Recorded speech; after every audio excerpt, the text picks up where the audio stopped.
आज में देंगे आपको अफसोसनाक खबर। न्यू कराची सेक्टर 5C4 में खुदसोजी का दिल दहला देने वाला वाकया।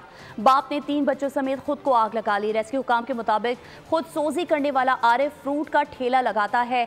2 शादियां कर रखी थी। SSP सेंट्रल का कहना है कि आग से झुलसकर 2 बच्चियां, 1 बच्चा भी जख्मी हुए हैं। बच्चों में 5 साला हुरिया, 4 साला ईमान और 3 साला गुलाम हुसैन शामिल हैं। जख्मी बाप और तीनों बच्चों को बर्न्स वार्ड मुंतकिल कर दिया गया है।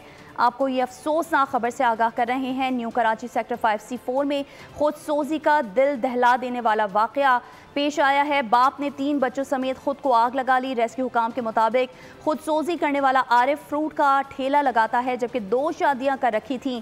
SSP सेंट्रल का कहना है कि आग से झुलसकर 2 बच्चियां, 1 बच्चा भी जख्मी हुआ है। बच्चों में 5 साला हुरिया, 4 साला ईमान और 3 साला गुलाम हुसैन शामिल हैं। जख्मी बाप और तीनों बच्चों को बर्न्स वार्ड मुंतकिल कर दिया गया। सब्सक्राइब करें और बेल दबाएं ताकि कोई खबर रह न जाए।